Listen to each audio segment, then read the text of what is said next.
2010. And then something really interesting happens in the year 2015, which is the year that we're in. The hockey curve goes off the charts. So what does that mean? That means we're entering an absolutely unprecedented period of human history. The rate and scale of technology transformation is going to be so fast and so large, we can't even predict it right now. So if you thought the last 5 years was interesting, who here is like keeping up with everything, right? If you thought the last 5 years, wait till you see the next 5 years and the next 10 years. We're going to be really challenged. We're going to be really, really challenged. Organizations are going to be made obsolete. The good news is tons and tons of new organizations are going to be created. Most of the jobs that are going to exist in the next 20 years don't even exist today. Most of the jobs that exist today won't exist 20 years from now. Massive transformation ahead. So you're all to be commended to be part of this and have this as your theme. So that's the sort of entry point to this. You know, get ready for the change. Now I want to take you through a few sort of themes. And the first thing I'm going to talk to you about is digitization. And so this is one of the big phenomena over time, moving from physical objects to digital objects. Again, just like the fact that you've become technologists, there's very few industries, if any, and I would challenge any of you to think of one, where we don't see massive change as a result of going from physical things into digital things. Now, it's most pronounced, for example, if you're in the media industry. Right? If you were part of a newspaper or a magazine or a book, 10, 15 years ago, and I've had the opportunity to be a CIO in that industry and to see great change, your industry is basically completely gone 180. And those are the folks who kept in business. The model of shipping product in a physical form has essentially died. I mean, there's a few brave outliers there. If you're Time magazine, congratulations, because you still have a magazine. But if you look at local newspapers across the United States, most of them are gone, and the big newspapers are really struggling. If you're in the music industry, the music industry has completely changed. Look how fast we went from records to tapes to digital, to MP3s, and now to streaming. We don't even own the music anymore. It's music on demand. And that's the primary way in which people are consuming music.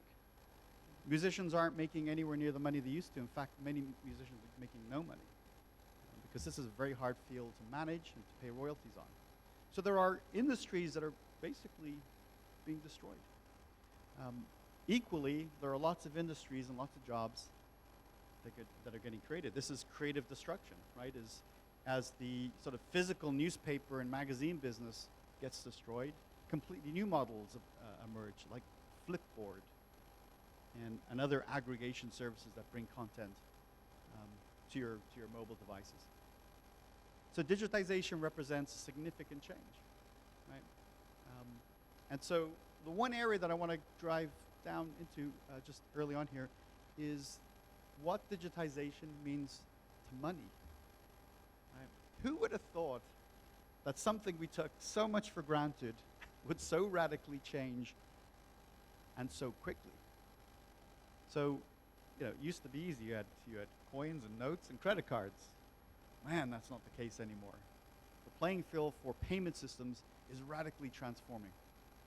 Now, you've probably heard of Bitcoin, and I'm going to guess that most of you sort of didn't maybe pay too much attention for it or thought it was sort of a emerging thing, and at some point, you might learn about it. That was actually my position for a while, and I figured, goodness gracious, Coupa Cafe, the famous coffee shop in Palo Alto, was starting to accept Bitcoin. A coffee shop in Palo Alto. I thought, this must be something. I think that was just a novelty. It was quite interesting to see that. But Bitcoin becomes a legitimate currency now. It's being accepted on legitimate websites. And it's different because there's no banks. There's no central authority. There's no gold standard. There's nothing. It doesn't really exist, but in bits. It exists in the cloud. And so, but it's been received and acknowledged as a real form of currency. That's really disruptive for the banking system and folks that are in financial markets today. There's no traceability. If you pay with Bitcoin, once you pay, the transaction's done. There's no way to find out who paid and where the money went. All the rules, all the legislation, everything we've taken for granted with payment system is blown away with Bitcoin. And so much so that the Congress is talking about this and trying to figure out, is this just a blip or is this real? Are we about to completely create a unique independent financial system separate from the financial system that we all participate in? And you're probably thinking, well, if it can't be traced, and you can be completely anonymous, it's probably used for bad things. And you're absolutely right. This is the ultimate currency for the black market. And so if you're trading in arms or drugs, you're probably trading in Bitcoin. And it's incredibly successful. So we'll see where it goes. Bitcoin is not the only form of digital currency. There are many others, but Bitcoin gets all the press.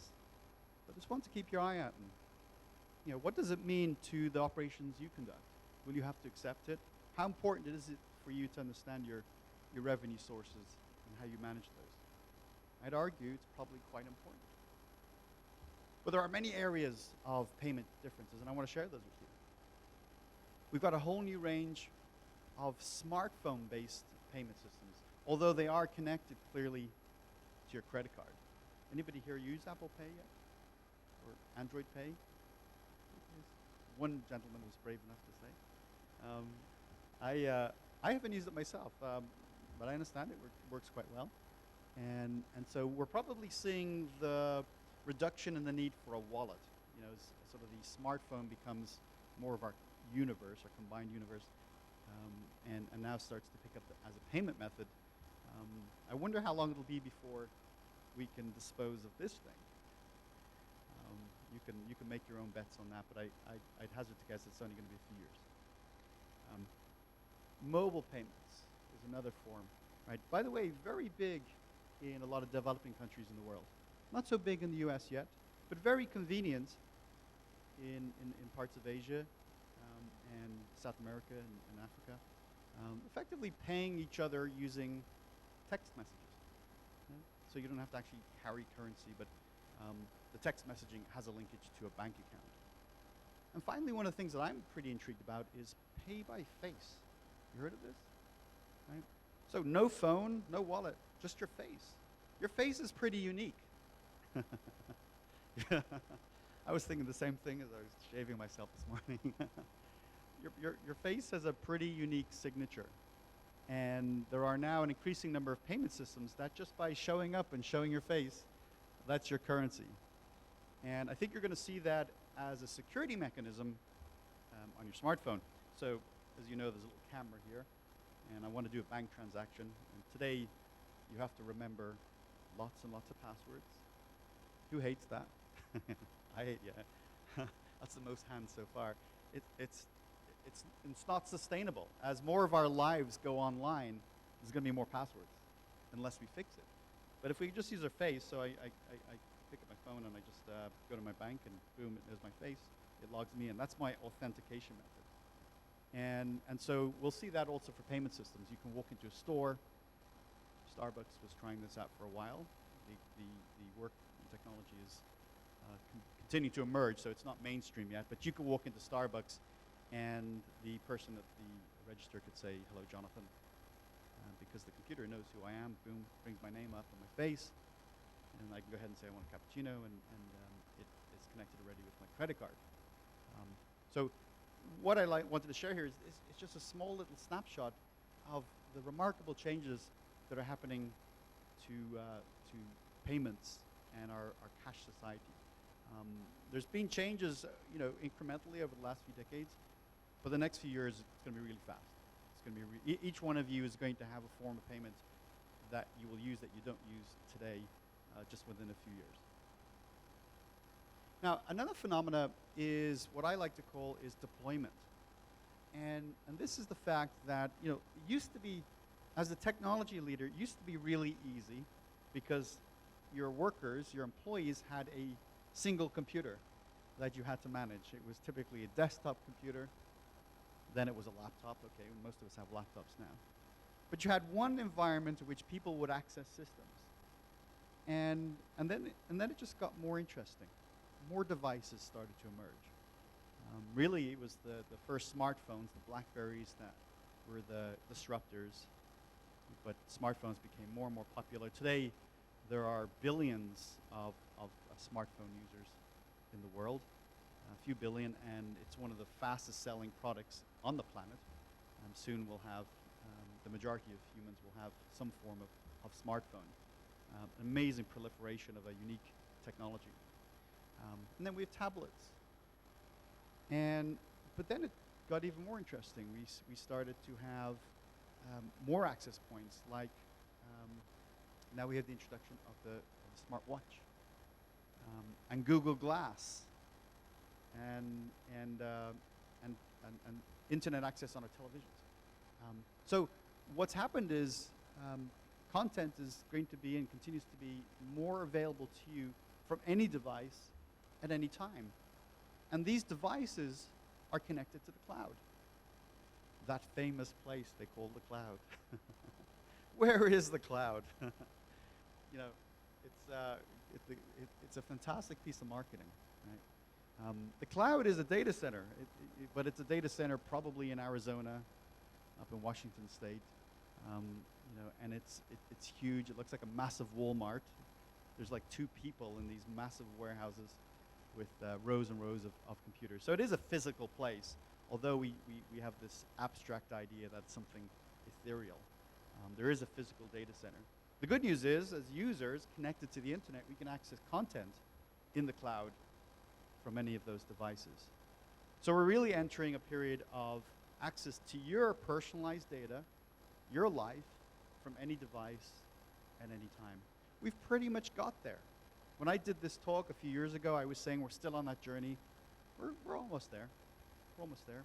As I travel around the world, and many of you do, you probably know you can get access to your email, your bank account. You can have a video conference with your family, all from your device at any time.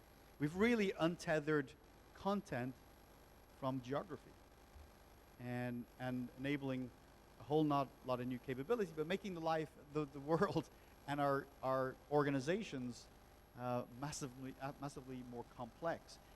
There are many instances where we have to build for many different types of technologies, whereas we used to only have to build that technology for one, that software for one technology. Thanks to things like, this will get geeky for a second, something like HTML5, a language, the experience you have with an app should look the same on a smartphone, on a tablet, and on a PC or a Mac. But that's not always the case. And so it means additional expenses for your organizations potentially. And it raises the expectation that people can access their applications, their business applications, from any device. Here's a good example of the smartwatch. Anybody have an Apple Watch? Whoa, nobody. Do you have any type of smartwatch? Yeah, okay, that's fair. Apple's not revealing how many they've sold yet.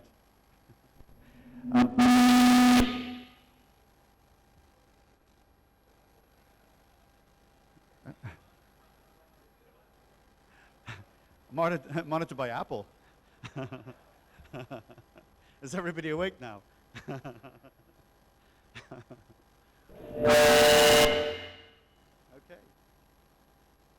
Let's see if we can, are we good? Okay. We'll move away from Apple. I'm just trying to think if I have any more Apple slides. Things could get really rough. One of the areas we've been talking about different devices for accessing content, and I wanted to share with you this device called Oculus Rift. Oculus was an experiment just a few years ago, and was recently purchased for a decent price by Facebook. Let me ask, has anybody had the experience yet?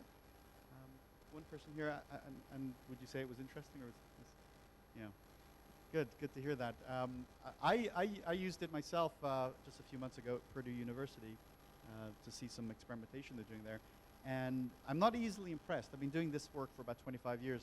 I was really impressed with this, and if there is a chance for you to use Oculus Rift, if you could find a store or a university or somewhere to try it on, even though you might feel silly. See, it looks pretty silly. I think the experience will surprise you. I think you'll be really surprised. And as the quality gets better, the immersive environment is very compelling. I'll just tell you this, what happened to me. So in this particular scenario, I was able to walk around and explore a castle. And it looked like Shrek, right? You know the movie, the cartoon Shrek? It wasn't like realistic, but it was solid and compelling enough to render the environment such that I thought I was in a castle. And I was in there for about 15 minutes walking around, and people were outside of my environment talking, and they said, okay, it's time, we have to wrap up. So I took the Oculus Rift off, and I said, I noticed, wow, the real world is really boring. It's really gray. It's like black and white. It's more interesting in the Oculus Rift, sticking it back on. I mean, it's going to be interesting what happens when we can have very compelling, adventures, whether we can travel abroad or be parts of movies, be characters in movies. And it's so compelling that we don't want to take the thing off for a while. That's interesting and might be nice for entertainment, but it really becomes good when you think about the training for aircraft mechanics, for example, right?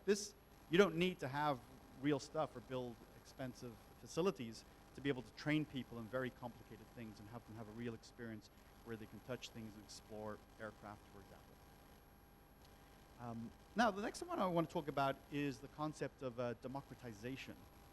And what I mean by this is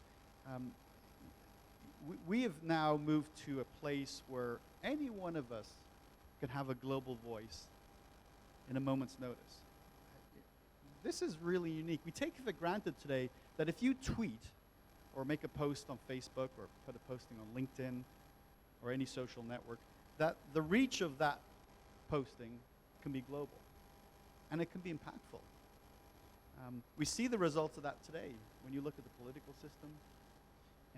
You look at the trouble people get into when they're not thoughtful about what they post. There are many politicians who have had to resign because of behavior when they didn't understand the scope of this whole thing. It allows everybody to have a voice in a completely new way. We don't really know how to manage this. This is a scary place for law enforcement, for those of us who run organizations. I mean, if you're at an airport today and you have a complaint with Delta, you're probably going to tweet it. And Delta has people, full-time people, who respond to those tweets because everybody can see them. And if you don't respond and you don't have a strategy, it's going to hurt your brand. It's going to really hurt your brand. So we've got to be thinking about this. Now, you all know, I know you've been introduced and you get exposure to social media, but it's an area that we do have to take very seriously. On one level, because it's important for branding, for increasing our brand in a positive way. It's also important for protecting a brand, but it's also part of the expectations that the people who work with your organizations have, whether it's your staff or your customers or the general public. And we're going to have to figure this out together, because the scope of the impact you can have, there are few laws, if any, in place to manage that yet. Technology is moving a lot faster than the ability for policy to keep up. So I want to take a couple of my concepts and sort of show them in a real application for you. So I'm not talking just in theory here this morning. Anybody use Waze here? Yeah. Wow, superb. Okay, thanks. Wow, very impressive. And so those who don't use Waze, I just will do a quick explanation. We finally found out a way to be able to determine what's holding up the traffic a mile from here, and is there a faster way to get home or get to the place I want to get to. All of us remember the time or know the time when you're sitting in a car and it's bumper to bumper and you don't know, what's going on. And you don't know if it's just like going to be 5 minutes or going to be 2 hours. Waze almost solves that problem, and it solves it in a very unique way. And the reason I share it with a lot of people is because to make a real point. The point is, you couldn't have Waze 5 or 6 years ago. Right? When we see it now, we sort of take it for granted and say, that's kind of cool. I can spin it up on my smartphone. Boom, I can see if there's police ahead, if there's a crash or something. The app is going to suggest another way to get home.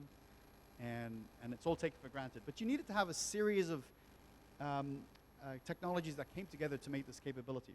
And so what are these technologies? Well, fair enough, we've had satellites for a while.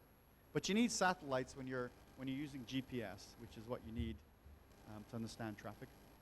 You need social, right? You need the phenomena of social computing, where people are prepared to share, collaborate over internet networks. You've got to have a ton of data. Smartphones, right? This really works because we have this massive computing power in our pockets, in our cars all the time. And finally, it's all in the cloud, so it's connected through the wireless networks to the cloud. So if you look at these things, individually they're important, right, as I've described, but bring them together and they create completely new capability. They create capability that has not been possible before, now can be created. So what I like to share with you is, think about the possibilities as we quickly introduce new capabilities and we create intersections. What might be possible? It's hard to predict that, actually. It's really hard. And I think all of us probably get surprised on a daily basis or weekly basis by what is introduced and what new capabilities. And I want to show you some of those things that are emerging from the intersection of many of these types of technologies. The first one I want to talk about is the notion of big data or data. Right. So this is a term that is probably not alien to you. Another great, potentially marketing term. By the way, there's nothing wrong with small data. I've argued that small data is some of the most important data we have. Small sets. You probably have a spreadsheet that's really important to you. And a spreadsheet can typically be quite small. But what is a zettabyte and why do we care? Well, I'll just do this little fun exercise with you, just to give you a scale of what we're talking about here. So you know, a byte is 8 characters, right? And then we have 1,000 bytes, which is a kilobyte, right? And then we have 1,000 kilobytes is a megabyte. You with me so far? 1,000 megabytes is a gigabyte, right? Still with me? 1,000 gigabytes is a terabyte. 1,000 terabytes is a petabyte. 1,000 petabytes is an exabyte. Heard of that one? 1,000 exabytes is a zettabyte. And that's a number, that's a 1 with 21 zeros behind it. It's a big number. Anybody know what happens after zettabyte? It's a yottabyte. Y-O-T-T-A, yottabyte. What's after a yottabyte? Exnotabyte. Okay, that's a very big number. What's a Google? Yes, good. The word Google, spelled E-L at the end, not L-E, comes from 1 with 100 zeros. Right, so that's the origin of that. So if we kept going, I don't know what they are after the exonotabyte, but let's eventually get to Google. So we are getting to a period where we have to use words that we haven't asked to use before. That's how big this thing is. But how big is big data? So if you take all the content ever created in civilization from the start of when we started recording data to 2003. So let's think about this. That's a lot of books written. That's a lot of computer data generated. That's a lot of stuff, right? From the start of civilization to 2003. So quantify that in your own mind. We create that amount of content every 2 days now. Right? So we create the same amount of content we created from the start of civilization to 2003 every 2 days. And soon we'll create it every day. We're creating so much content, we're having difficulty storing it. That's how big it is. So what's the application is? Well, I want to show you this little diagram here. I'm going to describe it to you because it's a little bit hard with the sort of the lighting to really see what we're looking at. When people go ahead and search for things on Google, Google knows an awful lot about what you're doing. You know this already. right? And so if you search for medical symptoms, which many of us do, Google knows that you're searching for certain things. For example, the symptoms for the flu are fairly consistent. And so if people all around America and in communities and in villages and towns search for things that have to do with the flu, Google is able to interpret that. It knows where you are, by the way, and it starts to aggregate your common search terms. If the frequency of your searches goes up, Google says, people are having more of the symptoms. Perhaps it means more people are getting the flu.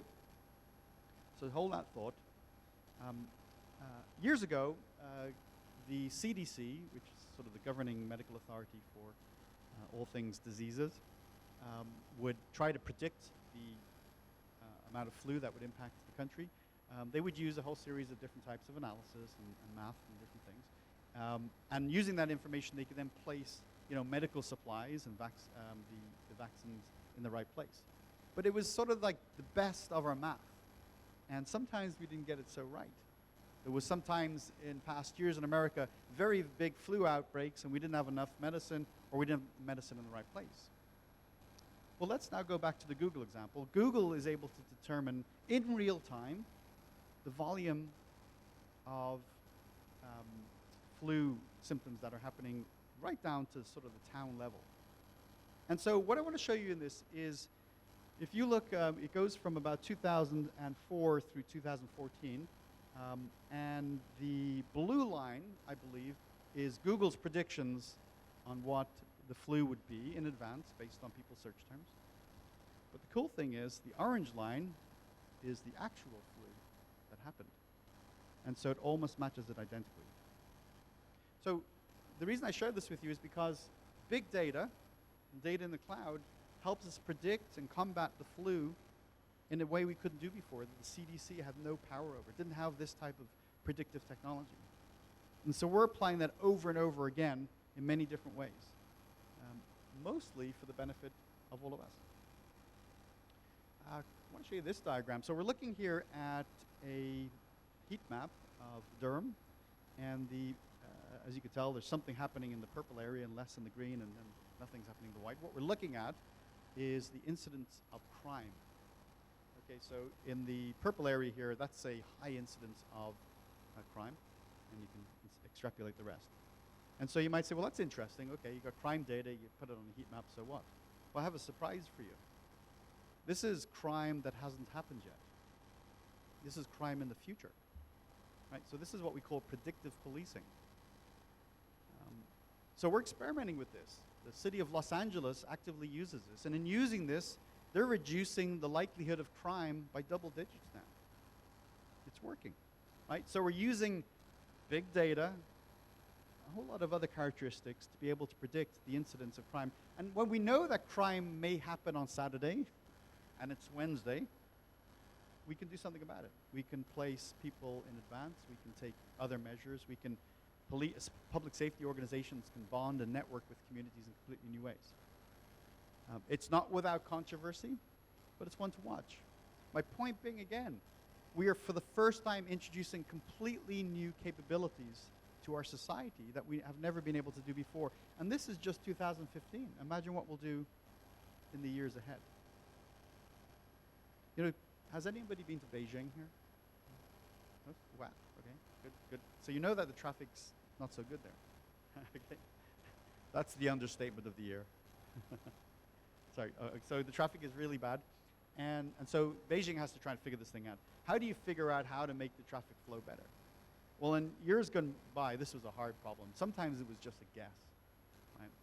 You know, that you'd have to put some cameras up and do some analysis and determine we should widen the road here, or we should put a stop sign here, or put a traffic signal. So the University of Beijing tried a different idea.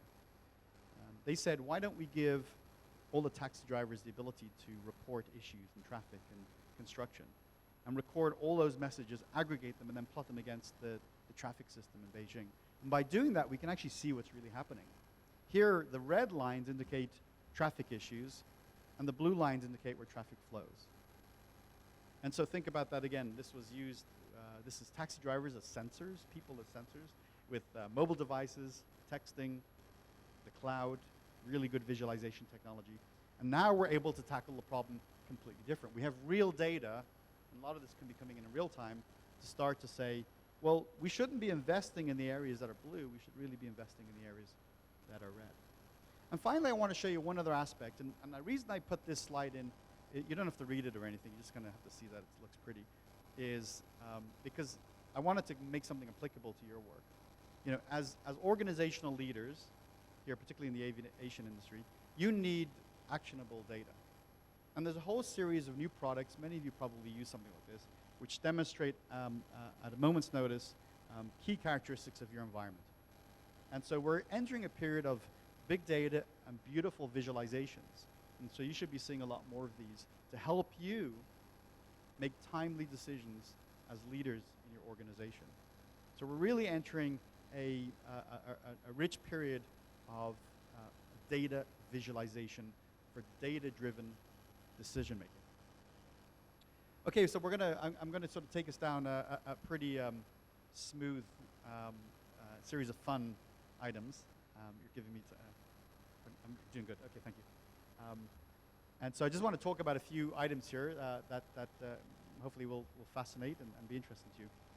3D printing, anybody use the 3D printer? Just like one or two people? Great. So you've had an experience. You know, 3D printing is like it sounds.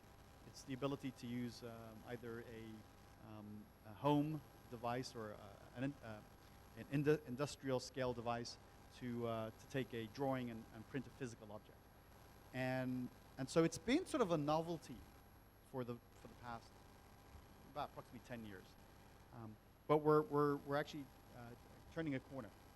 And 3D printing is going mainstream. And it'll become a mechanism both in industry and at home for printing high quality movable objects. You know that feeling when you're on Amazon and you want to buy something, you click on it and you have to wait for it to be mailed? 3 or 4 days one day if you go for the express, right, overnight. Well, that seems to be too long because we're going to enter a period in which we can just print it right there and then, no matter what it is, right? The ability for us to go to a store online, buy, click, print, and you have the device almost immediately is a world in which we're entering. It's very disruptive if you make things, if you're a manufacturer.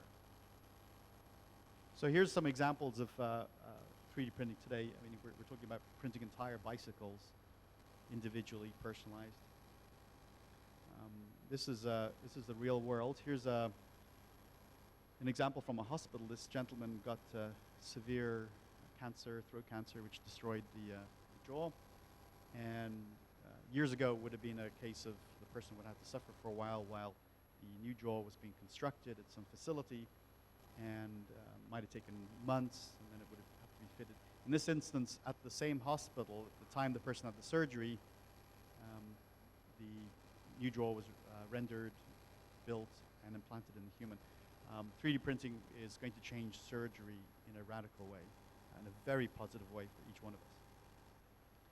And it's the mainstream market too, printing shoes, right? Printing shoes at home or going to a store and having shoes printed for you. Printed exactly for your feet. Not sort of generally, size 8.5.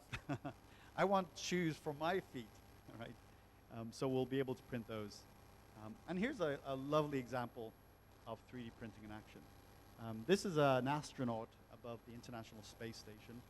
And if you're on the International Space Station and something breaks, and you don't have the part, you got to wait till a spaceship comes up and delivers that part, right?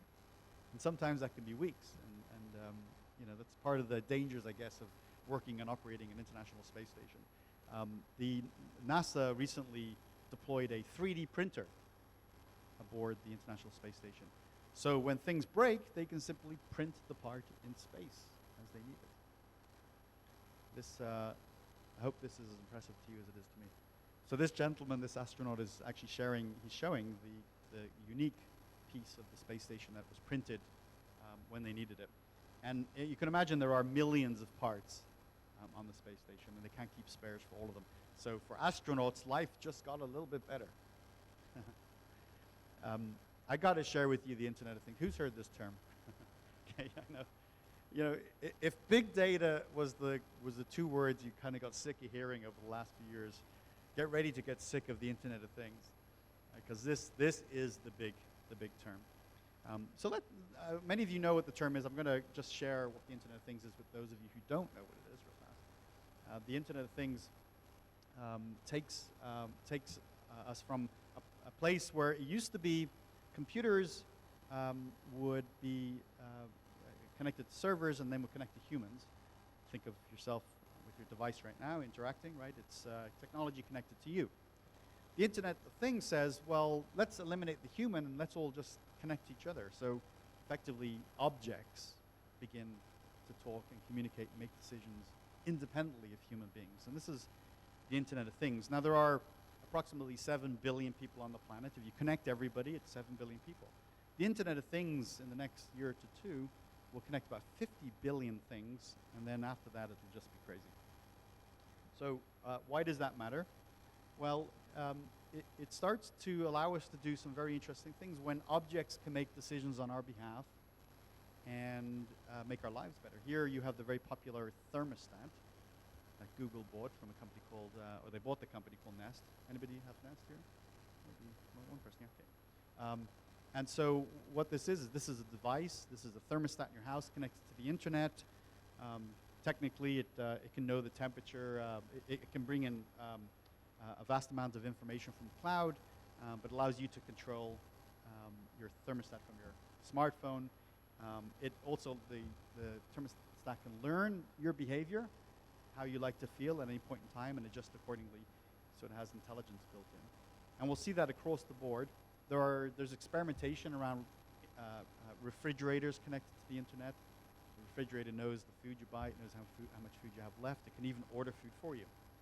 So when you start to connect supply systems and your refrigerator and your own choices and data and the cloud, the whole paradigm of how you actually you fulfill your food needs will begin to change too. Now I'm going to share with you, just here in the last couple of minutes, two large concepts that I like to call the new economies. And you will have heard of them, but maybe not in the way I'm going to describe. The first is the apps economy, which I'll not talk about so much because this is something you know well. And the second is called the sharing economy. And both are very disruptive for lots of us. So how can I just quickly summarize the apps economy? What you're seeing today is a shift from a PC-centric world, PCs and Macintosh, or PCs and Apple, to the world in people engaging in technology primarily through a mobile device. We just passed, by the way, the turning point. We went from most people accessing the internet and resources through desktops to now the preponderance of global internet traffic is via mobile device. So the world has moved. We're 51% now using the internet and technology on mobile devices. There's an amazing sort of reconstruction happening. In every one of your organizations, you're probably either purchasing or writing your solutions on a mobile platform. So a big new economy has emerged. It forces us to rethink how we put that service onto the phone and how people engage in using that application. Of course, we all hope that whatever is built will have great application for us in our lives. And here's an example of one application that upon either disembarking from a plane or in an airport, it gives you timely information about your next flight, about the weather, how to get to the bathrooms, and various other things that are just more of a utility. And so we're seeing a tremendous shift to this. Today, by the way, it's striking to me, there's about 2 million apps on the iTunes store today. By the way, downloaded billions of times every month. And not all of them can succeed. You might say, well, you know, is this generating lots of millionaires and billionaires? The answer is no. It is the ultimate long tail, where you have a small set of people making a lot of money and a lot of people not making any money at all. It's very competitive. If you're a developer or a provider that has a mobile app, how do you get noticed? And so we have lots of people participating, but not a lot of wealth being generated yet. But this is a new economy. And I just thought it would be relevant if I showed how mobile is being introduced into the cockpit, into the aviation industry.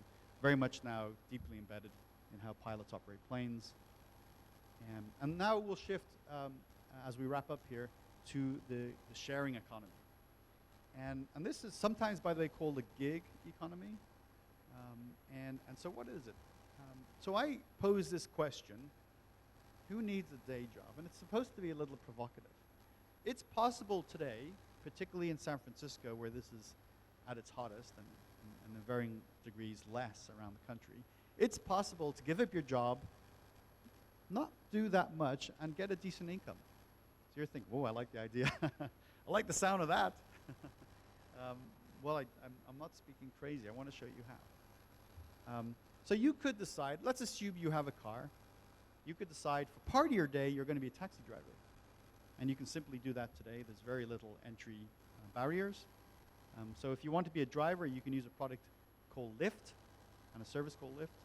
And you can say, I just want to spend 2 hours today driving people to places, picking people up and driving people to places. As long as you have a smartphone, you can be a driver who can collect and actually make real money doing this. So you do that for 2 hours. What do you do for the rest of the day? Well, you could be a cook. Now you can have people over at your house and you can have a restaurant. As long as you have a smartphone and you participate in a service called Eat With, you can decide to make a meal for a person or two and make real money doing that. You could rent one of your rooms. You don't have to do anything. It's called Airbnb, as you all know, and you could just, one of your rooms could be rented every day. You could also be a loan officer. All you need is a smartphone and a few dollars, and you can start being a bank. You can do that right now. So if you have a few dollars in the bank account and you want to make some interest, it's a viable investment. You could lend stuff. So after you've been driving your car for 2 hours, why don't you just loan your car to somebody else and be a rental agency? As long as you have a smartphone, you can do that right now, and that's a service called Relay Rides. And finally, if you've got a few extra moments, you want to do some errands for people, just enroll in a service called Fiverr. And you can do everything from get groceries for people to draw logos, to give coaching advice on the aviation industry. Basically what I'm saying is you don't have to do a lot every day. You could do one or more of these, and you have the potential to make $50,000 a year or more without ever having a job. And we're just at the beginning of the sharing economy. Right? Many of these are billion-dollar businesses, by the way. This is not a little sort of on the side. And we're going to see the sharing economy absolutely explode in the years ahead. Absolutely explode. Are we doing a couple more minutes? Yeah. Okay. Yeah, I think I have one more thing just to share with you. You know, I wanted to share a lot with you today, but I had to be judicious because I only had a little less than an hour to give you an overview of everything that's happening in Silicon Valley. So if I missed something today, it's not that I missed it. I just was had to limit what I could share with you. I do want to talk about robots and artificial intelligence. We're certainly moving from an era of science fiction to science reality. And robots are going to take forms that we probably don't think of when we think of robots. Here's a particular device that I think is neat. It's a little robot that you hook up to your leg, and for people who can't walk at all or people who have difficulty walking, you just sort of sit on this thing and it does the work for you. In this example, this person is able to walk upstairs where they couldn't before. So we're going to see a lot of people today who have been historically restricted to wheelchairs get these exoskeletons which they can plug into their, wrap around their legs and be able to walk for the first time. So robots will take many, many different forms, not the science fiction form that we often think about. Another area that we'll see real growth in is robots as caretakers and caregivers. Already we see this. This is not science fiction. This is we see this in Japan, and we see this in Holland and some other countries where a robot servant can help people with some very basic errands in their house, whether it's cooking or even just being something that you can talk to be able to show you empathy. So expect the robot revolution to really explode in the months and years ahead. Here's a little logo for Siri, and I wanted to just talk about artificial intelligence for a second. You know, there are some fairly well-respected luminaries in the valley who say we should be very careful with artificial intelligence because it could be the end of humanity if we take this too far. We shouldn't necessarily ignore that message. We should understand what we're getting ourselves into. But I wanted to kind of bring things down to a very local and meaningful way here for a second. I imagine many of you use your Siri device or equivalent on your Android, or Cortana on Windows. They have become very smart. Everything from, set up an appointment for me with such and such at a certain time, the computer goes off and does that. There are now extensions to that where the computer begins to learn your habits and your desires and starts to make decisions on your behalf. For example, if you asked for, I'd like to go out and eat tonight, the computer will already know what you like to eat, where you like to eat, what areas, and make reservations for you. So these sort of digital assistants are going to really explode and begin to do things that will make us a little bit nervous, because they're going to make decisions on our part, and they're going to make decisions that indicate they know a heck of a lot more about us than we know about ourselves. Again, not science fiction, but this is really happening. So I'll leave you just on this little quote here from Yogi Berra, which I love, is the future ain't what it used to be. And I think with that, I'm right on target. So thank you so much for your time and being so attentive. I really appreciate it. I hope it was interesting to you. Thank you.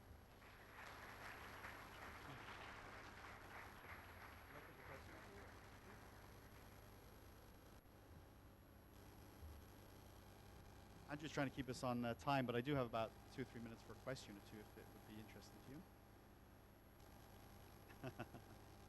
Go ahead. We've got 2 questions, so we'll start with you.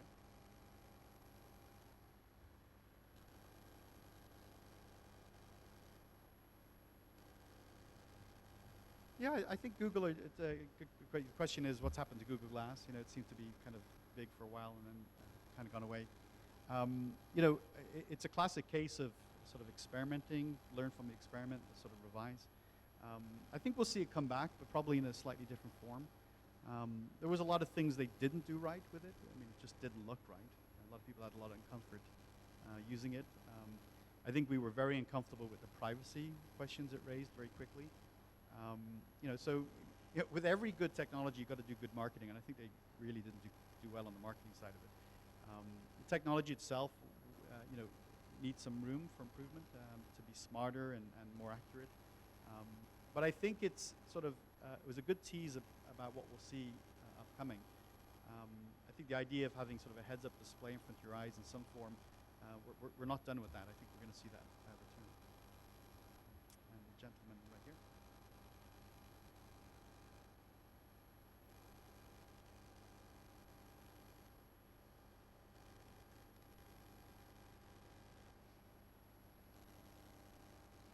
Mm-hmm. You mentioned social media, like with an airline has poor service, people know right away. Yeah. And I'm just interested, is that, I think, maybe a good development? It's kind of self-regulating, maybe, potentially? Yeah, no. This goes back to that point of the technology is moving faster than the policy. The big story around the country and actually around the world right now is Uber, right, and what they're doing and the disruption they're having to the classical taxi system. But you're seeing sort of communities adapt. You're seeing the mayors bring together the stakeholders and rewrite regulations. Some communities are just not having any of it, and there's enormous power in unions and workers' rights that have to come into play. I think it'll shake itself out. I do think all of this is going to it's going to force us to think differently. I think more often than not, it's going to make us feel uncomfortable based on what we're used to and versus what we're entering. But there are big questions around safety. I mean, if you think about that food service, if everyone becomes a restaurant, I mean, how do you enforce, food safety? So we've got to be serious about these things, and really what we're entering is a tough time of very rapid change. And one more question, I think. Thank you. It was back here, yes. Yeah, I always thought that vending machines or the way we do retail would change to where you could, if you wanted a soft drink, the vending machine would actually be the bottler, so would just make the soda for you. And that really hasn't happened. People still are on that interaction on most retail where there is actually a product and it hasn't moved forward. Do you think that that's going to change where You know, you walk up and you get a book printed, or the product's made for you right on the spot. Well, I think we'll go through a period where you'll have both, and there's going to be part of the population that still loves to read books. You know, it might surprise you. I still buy physical books. I love. You know, I walk on a plane. Everybody's got their e-readers. I'm the guy who has an actual book with pages in it. So we'll have personal preferences. I was, by the way, I was also the guy who was reluctant to use digital photography. I like film, but I finally shifted, and now, of course, I don't use film anymore. So I fear that the folks that resist will finally have to come on board. So we're in you have to think of some of these things in transition. The retail, physical stores are still enormously bigger than online retail. But online retail is growing fast. I mean, just look at the numbers. Every Christmas, for example, billions more traded online, billions more purchased. And that takes away from folks who are going to retail stores. So it's a transitionary phase, I think, and it could last a decade. So that's it. Tim. Thank you so much.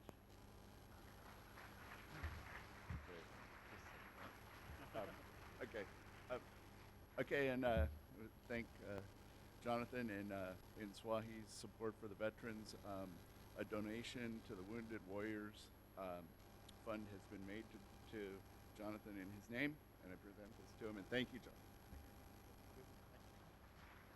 Okay, we're going to roll right into the next session, so don't leave the room, please. Thank you. All right. Thanks, Andy. Good morning, everybody. My name is Todd McNamee. For those of you who don't know me, which I'm sure there are a lot of you, I'm moderating your next session on UAS and some new policy that's coming up. So if I can get our panelists to join us up at the podium.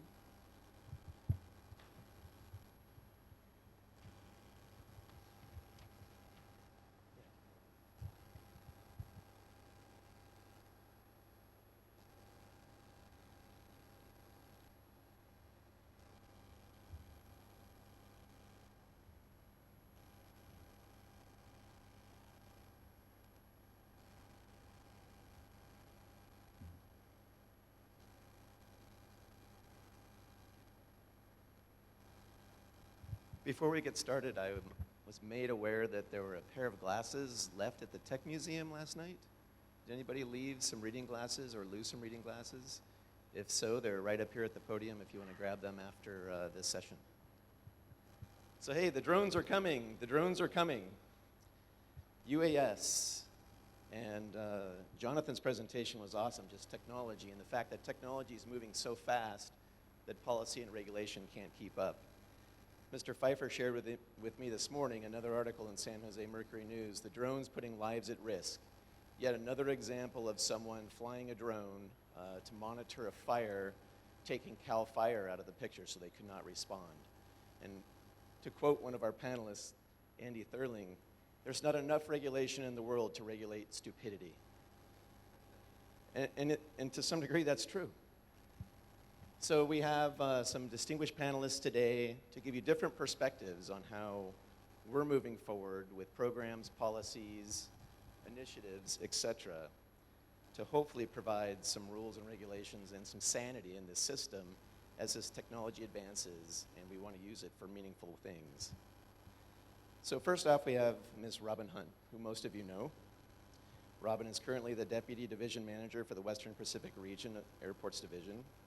She's responsible for the planning, direction, implementation, evaluation of airports programs and projects in the Western Pacific region. Robin joined the FAA in May of 2008 as the manager of the San Francisco ADO. And prior to joining the FAA, Robin spent over 19 years with the Department of Transportation Office of Inspector General, where she served in various senior executive service roles and regional management positions, including Deputy Assistant Inspector General for Aviation and Special Program Audits. So ladies and gentlemen, please welcome Robin Hunt.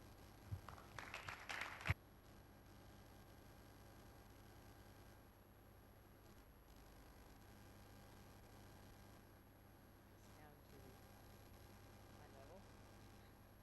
So the presentation I'm going to go through, but I think that basically Todd gave the presentation in one sentence, and that is that the UAS is just flooding the market, and the regulations are scrambling to keep up with what we can and can't do, and how you balance the technology with the privacy, with our rights to do whatever we have the urge to do. And it's balancing all of those needs and desires in our society that's causing, you know, FAA to really scramble as we try to educate. You know, the Forest Service is doing a lot of education on, you know, we have now do a campaign on the no drone zone, and the Forest Service, I have it written down, they're doing a new campaign called If You Fly, We Can't, to try to educate people on the forest fire issues, that if you're up there thinking it's really fun, but what you're preventing is the firefighters from addressing the fire, which is really harmful to all of us. So I'm going to go through a lot of these slides really quick because a lot of them are just kind of background information that people have.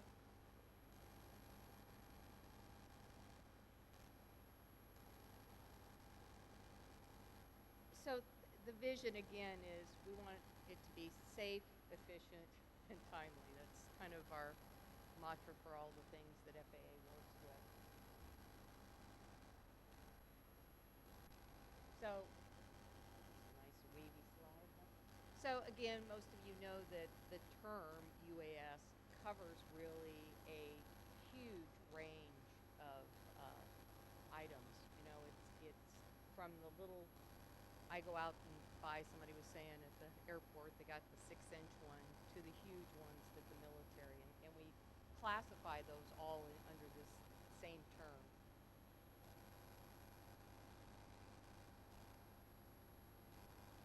So, as you know, everybody's excited. It's got a lot of benefits for industry. You know, in addition to just the joy and excitement of watching one fly around and I guess filming your neighbor's party next door.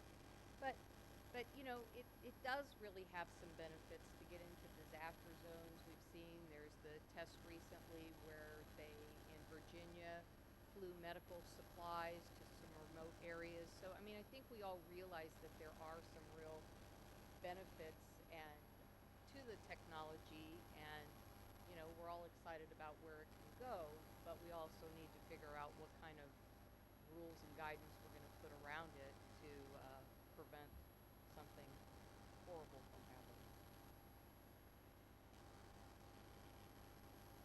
Okay, so basically they can operate in virtually all of the NAS, but obviously if you're in the controlled classes of airspace, you have to either have the correct equipment or a waiver. So that's basically, my next slide will show, that's basically where a lot of the government agencies, the DOD, and the other federal agencies are primarily operating.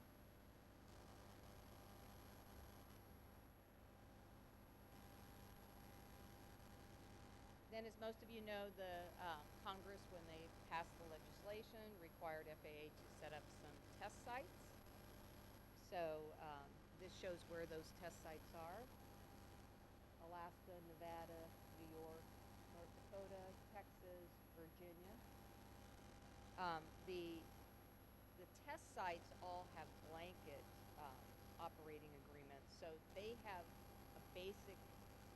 They can operate anywhere in the country as long as they are at or below 200 feet. They're VFR daytime flights, line of sight, which is obviously a big thing on all of the UAS regulations for non-military. No flights in restricted airspace, and they have restrictions on their distance from airports. Now, in addition to that, each one of these test sites, all but one of them, have you know, special operating authority for their specific organization. So, like Nevada has additional authorization in Nevada, so they can go higher and be closer to airports and things like that. So there's a blanket for all of them, and then they each have applied for their own individual ones.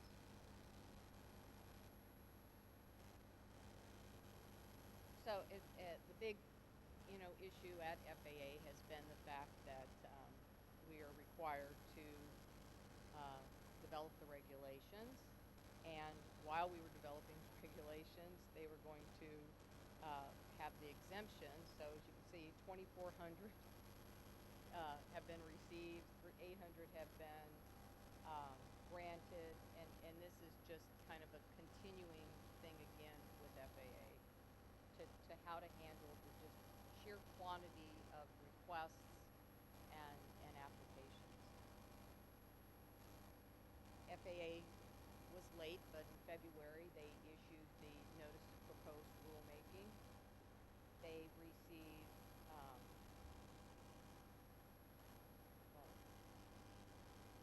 like 4,000, I think, 4,500 comments. And so, we're still struggling on exactly how to, 4,500 public comments. And they've set up a panel that started going through those comments, and they spent several days and got through about 10 comments. And so they were saying, obviously, we're going to have to really start bucketing these and figuring out how are they going to address the wide variety. And as all you know, the problem is you have the people that want to be able to fly them anywhere they want to fly them. You have the airport operators who really don't want drones buzzing their airport. You have pilots out there who don't want to be trying to fly and all of a sudden have some drone come at you. So again, you've got all these competing interests and everybody writing their comments, and FAA is trying to figure out, how are we going to address everyone's needs? And it's really, I'll tell you, it's a struggle that probably won't be resolved in the short term, and it'll probably just be something like every technology that will address as issues come up and as technology changes. They're working on some of the technology to maybe build in some of the safety features into the technology. So again, the commercial sector is considered to be one of the large growth sectors because we've seen it with insurance companies flying. We've seen it with the film. We were talking the other night about, how the film industry is using drones because it's so much cheaper than a pilot in a helicopter.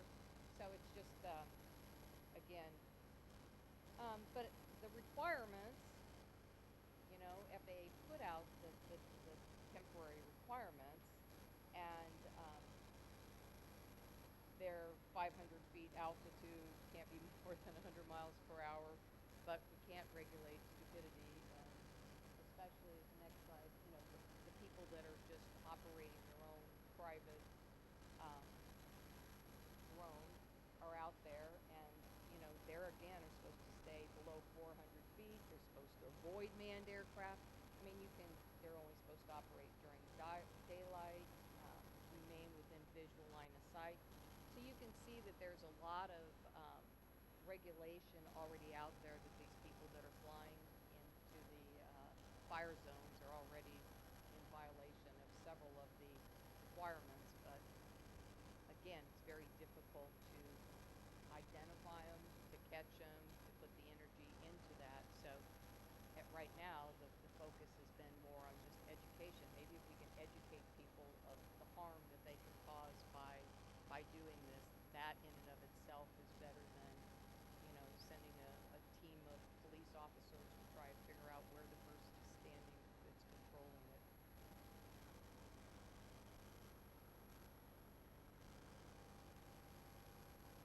So FAA is developing a mobile app sticking with the technology where it would call Before You Fly.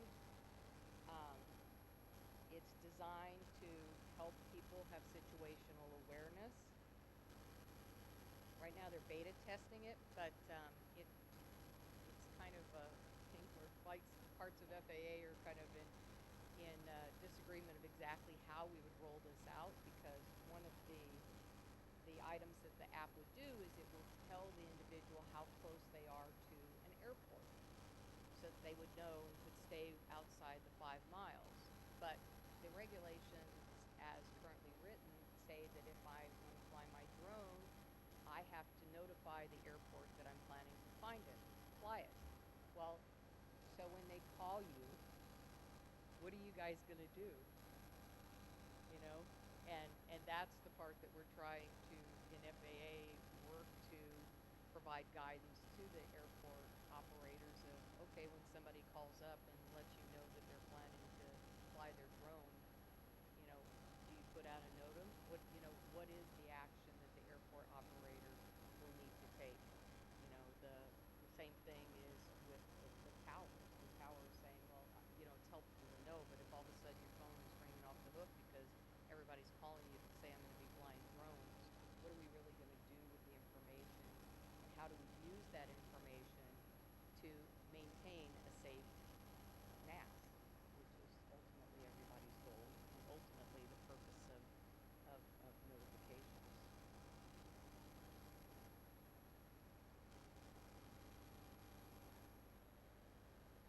So again, some of the issues that we're having is, it's congressionally mandated that FAA work on integrating UASs into the NAS.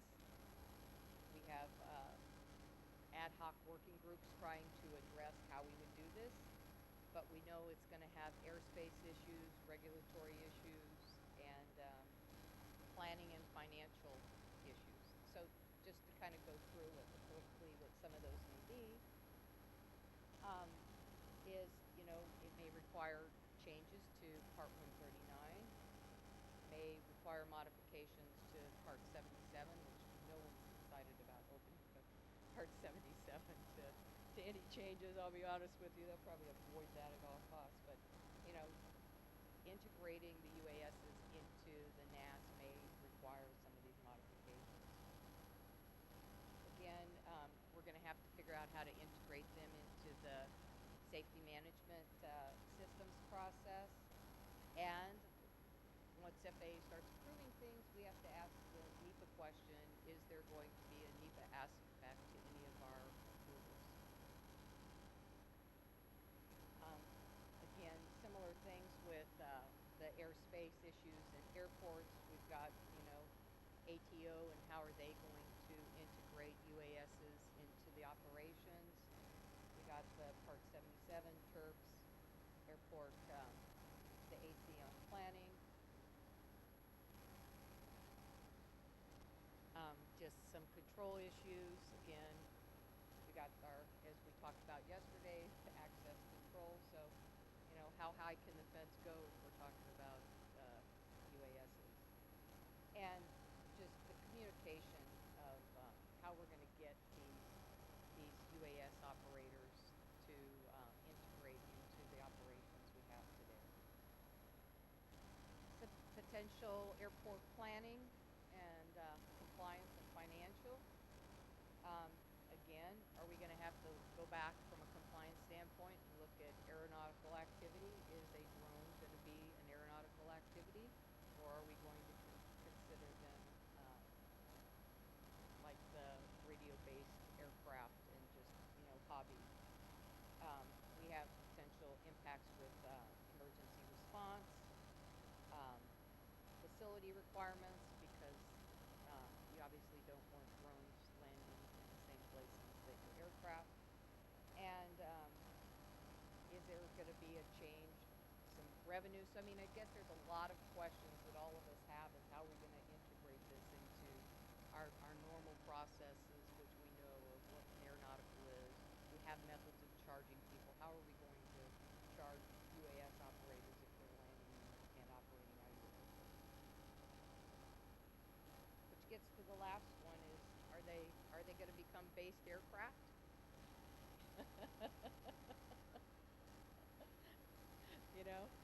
Again, some of these things can be really large.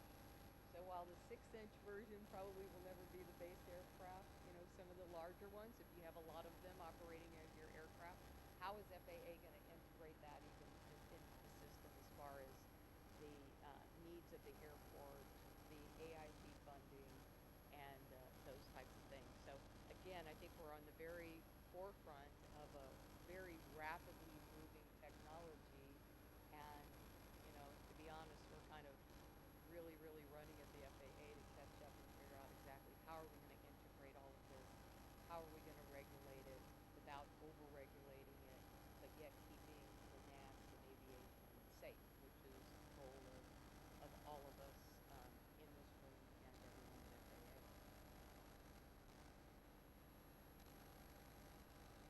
So that's it.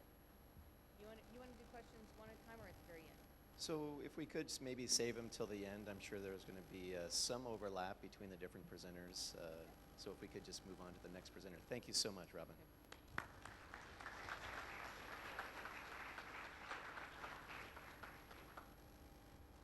So as if you can bring up Andy's presentation. So quick question, how many of you have had someone contact you or had an issue that actually where someone was flying a UAS near your airport?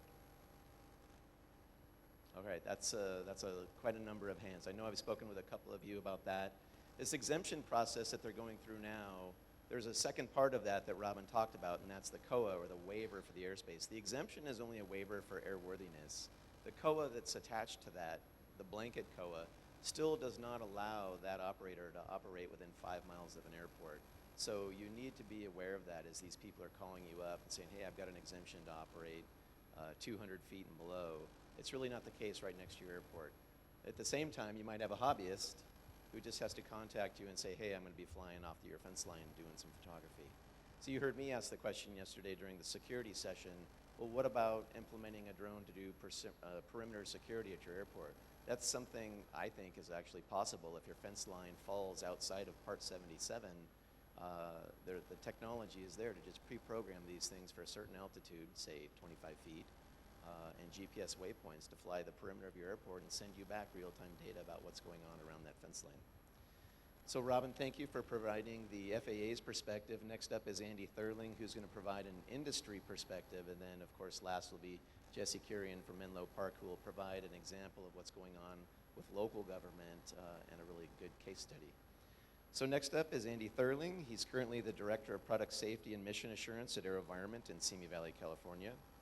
Andy's a distinguished graduate of the United States Air Force Test Pilot School, as well as the Air Force Institute of Technology.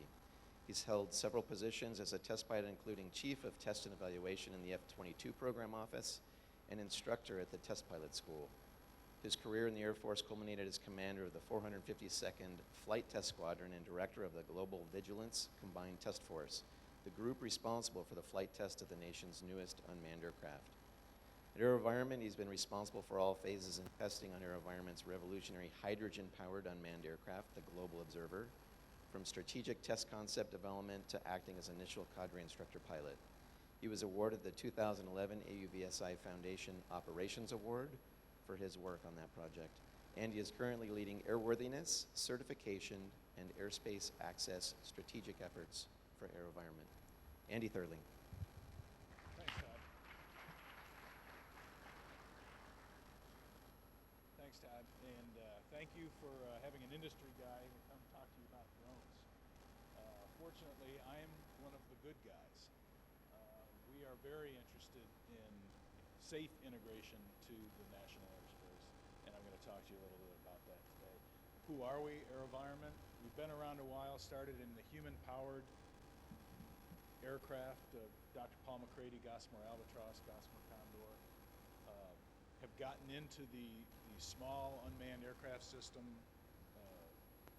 market almost by accident, but we now are the leading supplier of the small hand-launched UAS for the Department of Defense, and we also have active projects in much larger unmanned systems as well. We have, to date, 7 vehicles in the Smithsonian, and bonus points for someone who can name the one that's not an aircraft. So this is our small UAS line of product.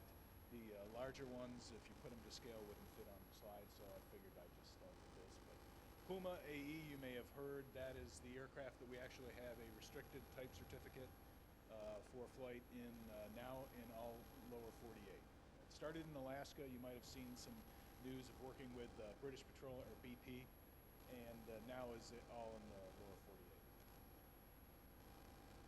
So we do all these things. I'm specifically going to be talking about that lower right-hand corner, the commercial applications today.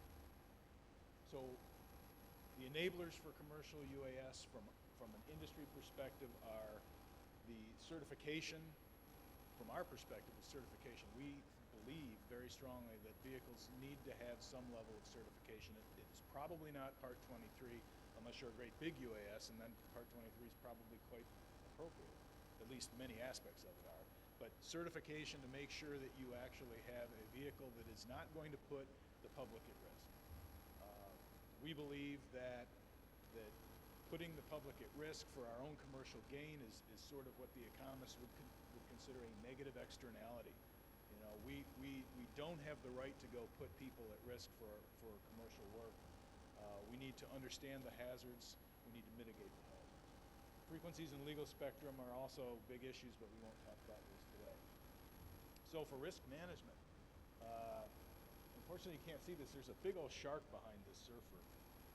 So even if you're not looking for it, it's still there. And what facets of risk am I looking at from a UAS perspective? Well, there's clearly the public safety, the risk of injury to somebody on the ground. But even in small UAS, where you get smaller and smaller kinetic energies and operating in initially remote areas, you'll find that there may not be a personal injury risk, but think about the environment. You know, when we were operating up on the North Slope of Alaska, there were a lot of environmental concerns, even though there weren't safety concerns necessarily. There were a lot of environmental concerns. If you land a lithium battery that happens to be smoking out in the middle of the tundra, that is some major concern. Liability, of course, revenue for the company, and reputation. If you land your UAS on the White House lawn, your reputation could take a hit, unless, of course, that's great marketing for you. But I'm not going to go into that company.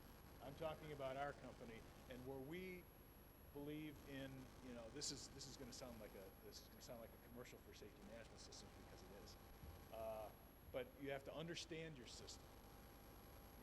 So as a manufacturer, that's easy for us because we design, build, manufacture, and test the systems.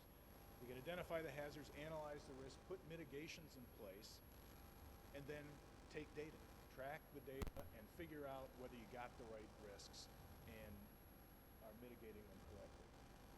The big thing for us is to make those decisions at the appropriate level in the company, because I don't want one of my guys going out and doing an operation that puts the company at risk. Remember, reputation, environmental, even if there's no safety risk, they need to understand that there's a reputational element to going out and screwing up. So we need to make those decisions at the appropriate level. We still may do a mission for a public agency, search and rescue, that takes on more risk than we would normally do for a commercial mission. But you know, you're looking for the lost hiker or the injured person. So those risks may be accepted, but they have to be accepted at the appropriate level. And you have to understand that you've taken the right mitigations in order to reduce those hazards to an acceptable level. It's a Swiss cheese model. I was going to put a bow tie model up there, but I figured that I would get booze for that. So Swiss cheese model, you know, where you've got different layers of protection between the outcome of the event and all the threats that may be present in an aviation activity. And we want to make sure that we have enough of those layers in there so that there's no holes when you hold it up to the light for things to get through. Part of that is making your lessons learned truly lessons learned. And in Society of Experimental Test Pilots, this is what we were founded for back in the 50s, to pass on the lessons learned.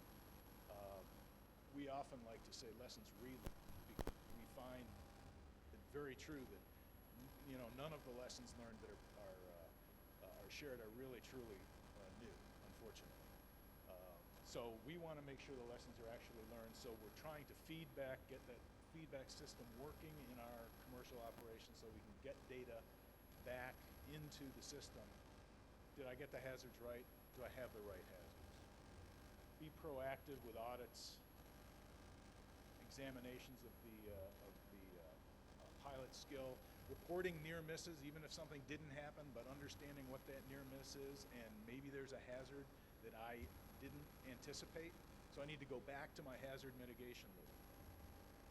Chain breakers, you know, everybody talks about mishaps as being a chain of events, and all you got to do is break one of those chains, and all of a sudden you don't have a mishap anymore.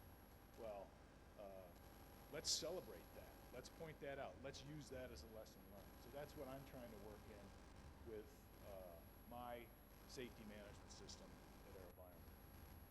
So a real quick lesson in applied risk management. Here's a mission that we want to fly coastal erosion imagery for a public agency beyond line of sight at low altitude.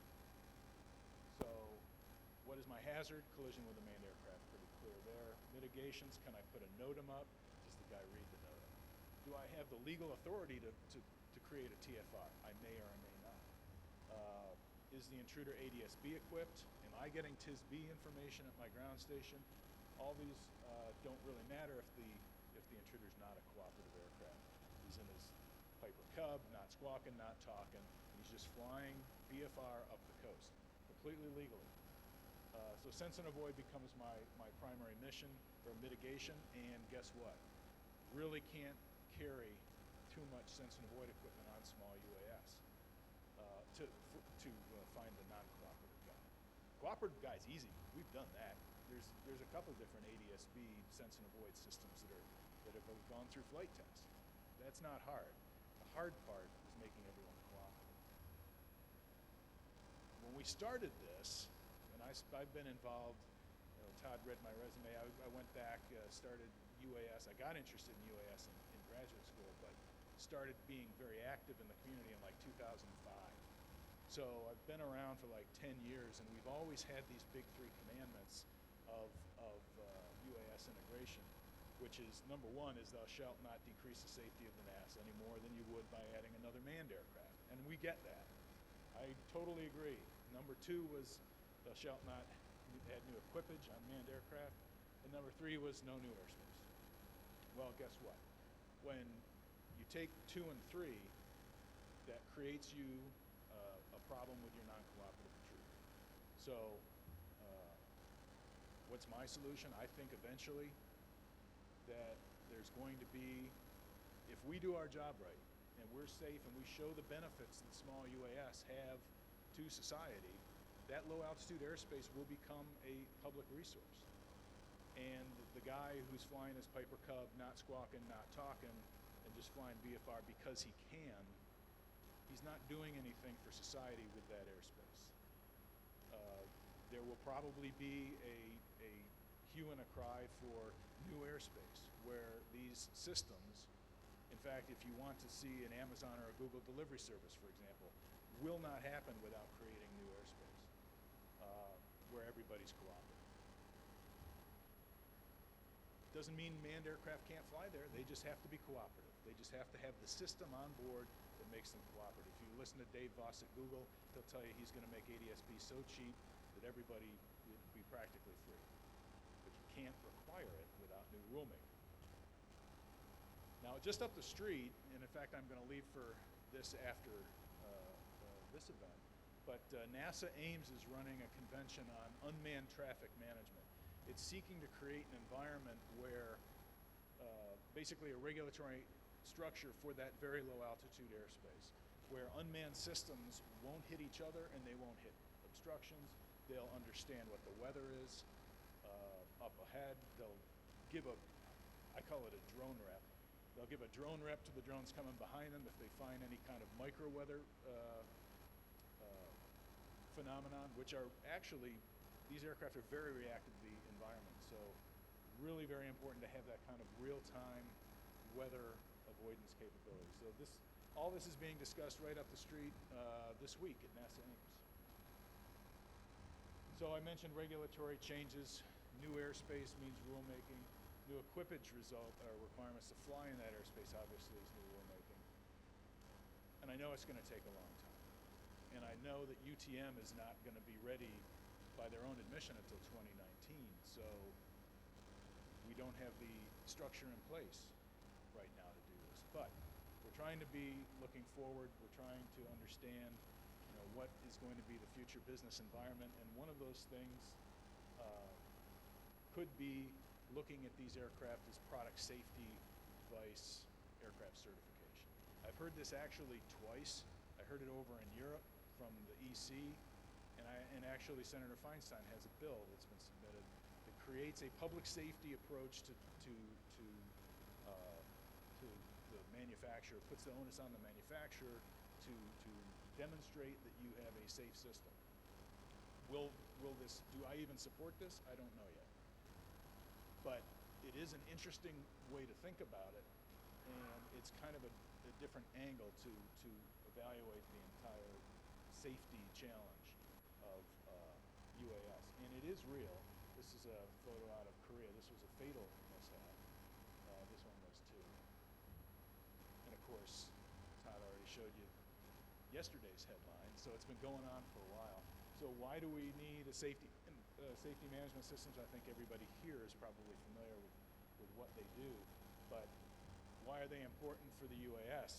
Is because, and I think it's been mentioned already, that they're not coming from the model aviation culture. They're not coming from the manned aviation culture. So both of those, I was an AMA member for many years. You got acculturated to aviation safety. You understood how to act around a field. You understood the rules of 9157. You had to go and find the guy that teaches you how to fly, or you ain't going to be a model aviator for long. I learned that as well. But you find somebody to be that instructor, and you became acculturated. That doesn't happen now. You click buy on Amazon, and you get the thing delivered, and then you press go on the button, and you are an aviator with no knowledge of aviation. That's the problem with not coming from a model aviation perspective, and then manned aviation is fairly clear. But I believe that if you start off with the idea, you start off with the structure, they may not have that safety culture now, but if you start off with a culture and an expectation, we can grow into it, and experience with that will make all the operations safer.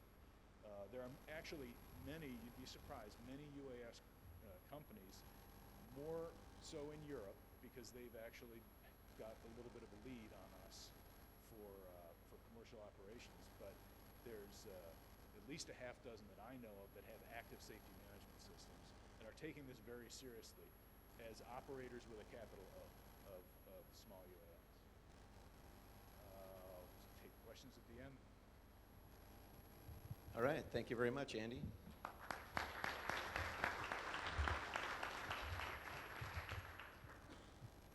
So full disclosure, I used to work at AeroVironment back in the late 80s and early 90s.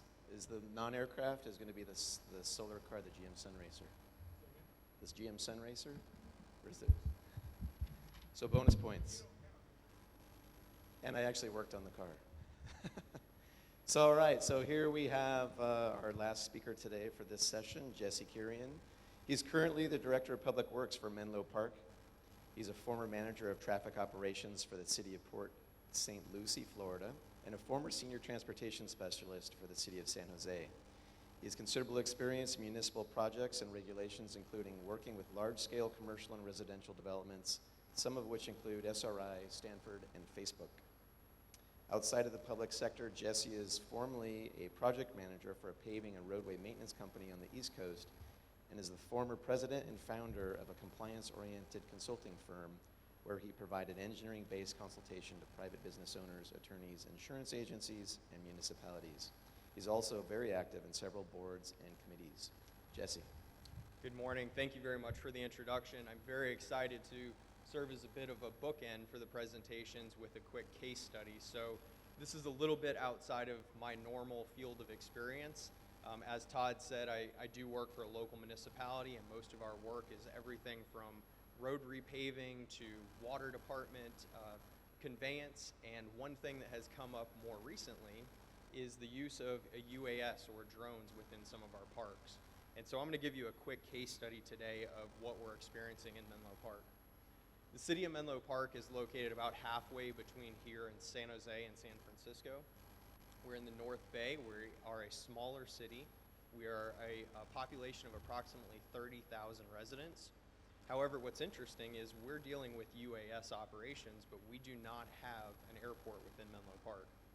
So one of the case studies that I'm going to give you is a very unique situation. This is a park that is approximately 160 acres, and to the layperson, it seems like a fantastic place to fly remote-controlled airplanes and drones It is an old landfill that has been converted to a park. It's right on the bay.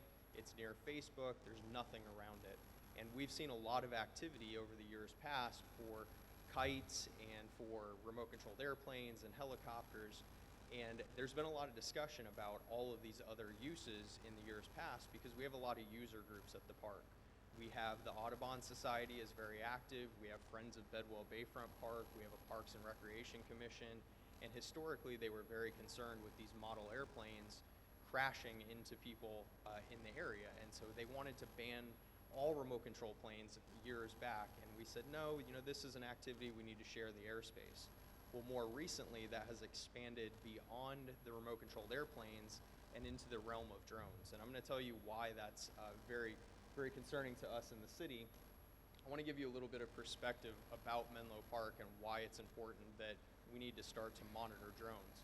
So there's been a lot of discussion about the NAS, and this is, again, very new to me, but I'm also a student pilot, so I'm starting to learn some of the airspace. So bear with me if I miss anything. But what I'd like to point out to you is to the north, we have San Francisco, which is a Bravo airspace. To the south, we have San Jose here as a Charlie. We have Oakland, also a Charlie, and Menlo Park falls right in the middle. So let's zoom in a little bit closer. And you can see, in addition to the San Francisco and San Jose to our north and our south, we also have the Palo Alto airspace that's directly adjacent to our south. We have San Carlos directly adjacent to the north. And Bedwell Bayfront Park falls right in the middle. And why it's very interesting is if you look and you can see exactly where Bedwell Bayfront Park falls is just outside of the two delta zones for Palo Alto and for San Carlos, but it is within the Bravo for San Francisco. And I wanted to point out that the lower ceiling for the Bravo directly located above Bedwell Bayfront Park is 2,500 feet. So keep that number in mind as I move forward. So Bedwell Bayfront Park, this has come up a number of times with the drones, and the way this came to our attention is first, we have a new development in Menlo Park that is catty corner across the street from Bedwell, and that's Facebook's new building. It's a brand new Geary building. It has a green roof. It's about a 10-acre park. It's a fantastic building. Well, buildings like that draw a lot of photo enthusiasts, and they draw a lot of birds and the Audubon Society. And so PC Magazine recently had an article about Facebook and how a lot of drone enthusiasts were very excited and interested to film and to photograph the new Geary building. Well, a couple points that I pulled out of the magazine article is one gentleman said there's a lot of confusion over the rules and the use of drones, and more particularly, another comment said, Bedwell Bayfront Park is a popular location for drone enthusiasts despite its proximity to both Palo Alto and San Carlos Airport. So it was very interesting to me that we had a magazine was talking about this location and saying this is an area where there is a lot of drone enthusiasts and not necessarily encouraging users to come here to fly, but they were specifically calling this out, and that's very important as we go into discussions with our Parks and Rec Commission, which I'll talk about in a minute. So following the PC Magazine article, PC World article, we received calls from the San Carlos Airport Operators Association, and they said that they had a number of reported near misses with the drones over Bedwell Bayfront Park and planes on the approach and departure at San Carlos. So it got us thinking, with proximity to Palo Alto, we should probably reach out to Palo Alto and understand what they're experiencing as well. So prior to contacting Palo Alto, we had a number of the members of the Friends of Bedwell Bayfront Park start sending us photos of commercial activity that was popping up at the park. And we had one user who, these were actually two different photos about a month apart. This company had come out and they had set up shop. They had their tables out and their benches, and they were flying their drones. So the next step for us was to do a little reconnaissance on our own. And we pulled up some YouTube searches. And you can see there's a number of postings of drone activity at Bedwell Bayfront Park. But let's go back to the Bravo airspace that I talked about earlier. And one of the YouTube searches that caught my attention was the number 1. And it says drone at 3,400 feet above Bedwell. So if you remember where we are, that is well within the Bravo airspace for San Francisco, which was very concerning to me. And this is what prompted me to bring this to our city attorney and our city manager and start the discussions of proceeding in discussions with Palo Alto, going to our Parks and Rec Commission, and seeing what activities do we need to take to safeguard the pilots. So this is now a step beyond the original discussion from the Parks and Rec Commission about remote-controlled airplanes and the users on the ground. This is now an aerial concern for us. So we then met with the FAA reps at Palo Alto and the Palo Alto airport operators, and we were told that they'd had similar situations to San Carlos where they had a number of discussions around drones. They've had a number of conversations about possible near misses. So now we're seeing activity to the north, activity to the south. We're seeing postings on YouTube, articles in magazines. So this has really started to give us a lot of concern.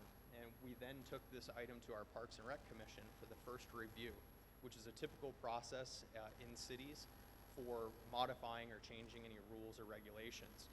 Is we'll take an item to that commission, ask for their blessing, and then send it through the city council. So our first hearing of the Parks and Rec Commission, we expected this to be a slam dunk. We had a lot of support from the Audubon Society, support from the Friends of Bedwell Bayfront Park to pass this restriction on a UAS operation at the park. Well, we had about 50 attendants at the Parks and Rec Commission, which is unheard of. You typically have 1 or 2 residents. And they were all operators of UAS devices. They brought their drones. They were showing their drones to the commissioners. And one of the commissioners caught on very quickly and asked every one of the attendees that came up to speak to state their residence and their location. And every single one of the speakers that were there in support of retaining the operations of drones lived outside of the city of Menlo Park, and the majority of them outside of our county. So they were coming great distances to Menlo Park to fly, and they had said this is because the areas we live in have restrictions on drones and we can't fly there. So we see that this is really, this is a hotbed for drone activity, but for us in the city, this is a great concern to us because we have all the risk that we're holding, knowing that there are a lot of concerns here. So we then brought this item forward on a joint discussion. We had recently a Parks and Rec and City Council meeting, and we had a number of residents from the city that had heard about this, and so residents are now starting to come out and saying, we want to ban drones completely in the entire city. Now we're in this discussion of a heated pull of privacy and safety. Our residents don't want anyone flying over their homes. We have concern at the park. So it appears that the next step is we're going to go back to our city council. So I'm going to talk about next steps. In advance of the FAA regulations that Robin spoke about, we'll be going back to our city council and our Parks and Rec Commission to look at a restriction at Bedwell Bayfront Park due to its proximity to the airports. However, we're not looking at a citywide restriction right now because we do understand that there are a lot of private enthusiasts that are buying these devices on Amazon. They do still want to take photos, they want to use them. So we're looking for other areas within the city that we can relocate and designate as a drone area. But then it gets into the discussion of, well, now we've identified an area, how do we control, how do we moderate it? We cannot have a free-for-all, so we're looking at other agencies here in the area, and we're looking to basically mimic anything that they have in place. So that basically summarizes my presentation today and my case study, and with that, I'll open it up for any questions. All right, thank you, Jesse.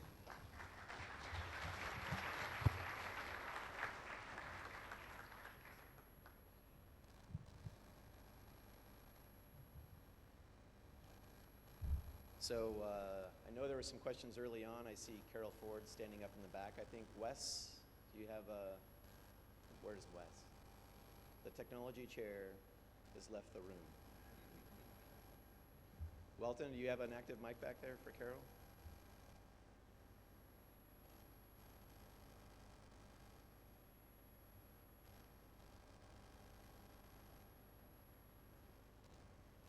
Hold on one second, Karen, you're not on there yet.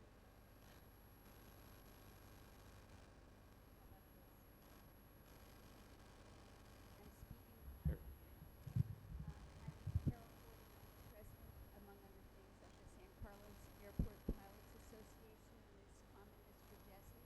We're the group that talked to you. Thank you, Todd.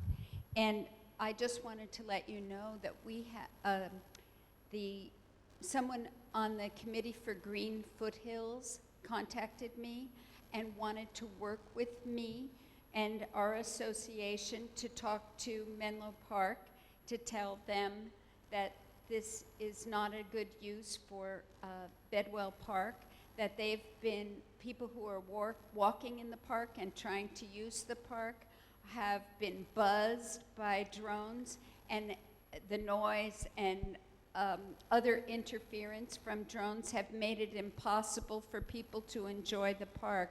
So we have an unexpected ally. Fantastic. Carl? Thanks, Todd.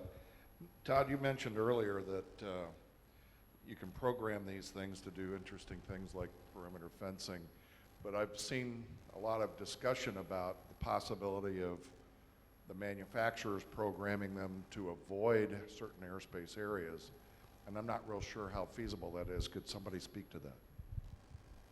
So maybe Andy, if you could speak to that? Yeah, so this is the geofence concept. That's what it's generally referred to in the community. We're in favor of that. We have our Cube aircraft, which is the public safety variant of one of the strikes that you saw on the slide, and that has a geofence capability to keep it fenced in close to the operator. You could just as easily program keep out zones. The question in my mind, in fact, this was an issue after the DJI Phantom landed on the White House. DJI said, well, we'll just program it so that it can't, the software won't let it fly in these areas. And it's like, well, clearly your software didn't intend it to go in the White House, and yet your software drove it into the White House, so why would I trust your software to keep it out of anywhere? So it boils down to that, in aviation, DO-178, that kind of development assurance level of software, which I guarantee nobody in the industry does.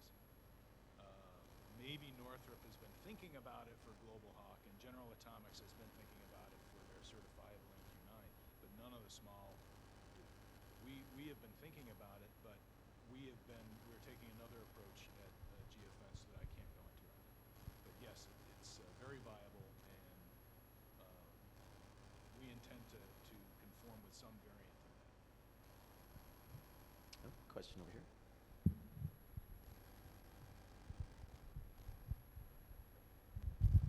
Hi, Dan Weber in Fresno.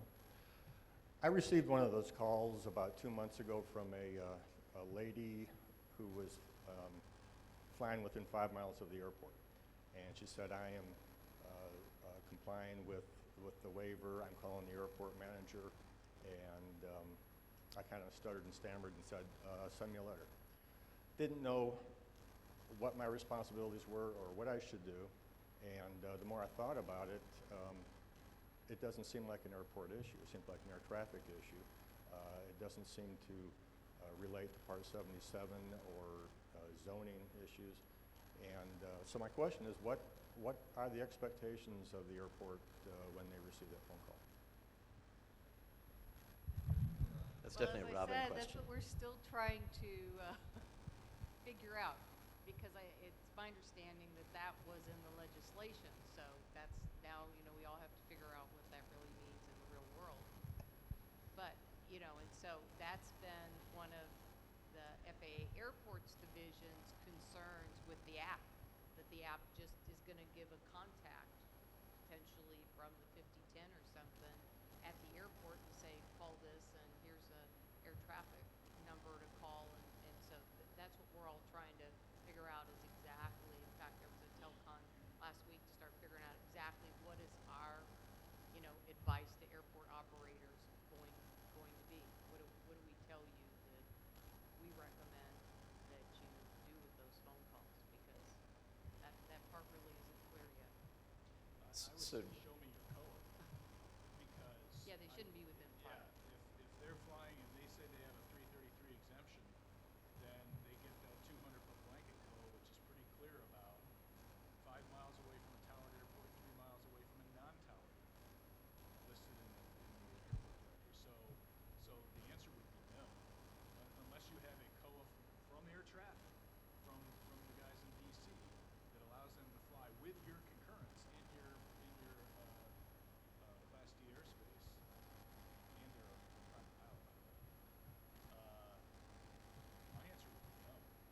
So that gets back to the exemption and the COA question, but if they're operating as a modelist and they're trying to tell you verbatim what that says for modelist rules, it is true that they only have to contact, it says either the airport operator or the tower. So a lot of airport managers are simply handing that call off to the tower manager for towered airports. So it is somebody from air traffic control handling that situation. Do you want to add more? Or?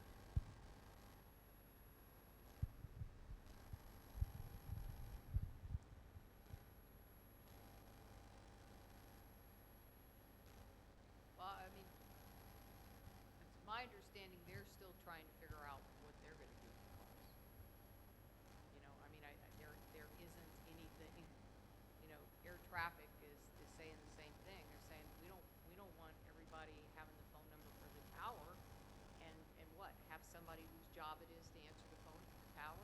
You know, all because anybody who's called the tower realizes, you know, there's not a lot of phone calls going to the tower. So, you know, again, that's another thing that air traffic's trying to figure out of what they will do and what they can do. Especially, I mean, I think it's different. You're typically talking about, you know, the towered small GA airports. You know, they're not flying around San Francisco or San Jose. What you're ending up with is, you know, the others. So that, I mean, frankly, what I've heard is that air traffic's trying to figure out the answer to that too. My concern, I'm glad to know the information. I'm glad to have an opportunity to inform the person of the do's and don'ts if I knew what they were. But the big concern is that they're being told to call the airport manager, which puts some kind of a duty on the airport manager, and without knowing what our responsibilities are, what our expectations are, then we take on some liability. And if something were to happen, I can expect that attorney to give me a call and find out, you know, why didn't you do this or why did you do that. So that liability is a big issue as well. So along those lines, the other part of that is they're not asking for permission. They only have to notify. So you're not giving them permission per se. So that might help on the liability question. Thanks, Todd. Rod Dinger from Reading. Appreciate the presentations and very interesting stuff. You know, I think education is part of the answer. We had a quadcopter operate. The guys trying to watch the construction of his multi-million-dollar building go up in the vicinity of the airport, and he wasn't trying to break any rules, but he was in violation within 5 miles. A lot of people are just not aware of these rules and regulations. So for Jesse, I was just kind of curious in what sort of recommendations will you be presenting to council, and will it include any takeoff and landing ordinances within the city? Because I believe the city itself can create an ordinance saying doing that, as well as further education for the park itself of saying permitting or something. When you're operating a UAS in that park, it must meet these rules. And you know, I don't think most people are rogue. I think a lot of them just are ignorant of what the rules are, and we need to do a better job as an industry to get that information out. I completely agree with you on that. I don't think anyone is intentionally breaking any of the rules or regulations. This is truly the hobbyists. They're taking photos, they're filming, and it's all with good intentions. The challenge is a lot of these users are purchasing them on Amazon. They have no regulations at all, so they go out and they fly them. And one of the challenges that we had leading up to this is our first step was, should we just enforce the regulations that are in place? So I sent a police officer out, and he was doing a daily route twice a day going to the park, but it's very difficult for a police officer to judge elevation or altitude. And so they're sitting in their car and they're trying to say, well, is that drone at 350 or 550 feet? And it's just very difficult. And he did take a number of counts, and he was recording data, went and spoke to all the operators, and everyone that he spoke to fully understood the regulations and said, we are hobbyists, we're part of this group, we want to continue to self-police. But then the issue gets into looking on YouTube and finding video after video well beyond the elevation or altitude that they should be at. And so that's the issue that's prompted us to move forward. And so the approach that we'll be taking is a blanket restriction on the flying of any remote-controlled vehicle at Bedwell Bayfront Park. So it's not going to be a city-wide restriction. It will just be an outright restriction at that park due to its proximity. Okay, we're running a bit late, so we're going to go ahead and wrap it up. I know they'll be around for a few minutes after this, and we do have a break coming up with our exhibitors, so please make your way to the exhibit hall. Another round of applause, please, for our panelists.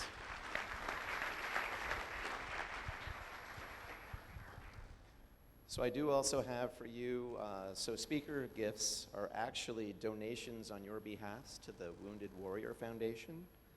Robin, so you get presented with a certificate and a card. Jesse, from that foundation for taking the time to join us today. Andy, thank you very much. And then I also wanted to thank our sponsors for some of the events today, Michael Baker, Delta Airport Consultants, and Woolpert. And that will be it for now, and please join the exhibitors in the exhibit hall. Thank you.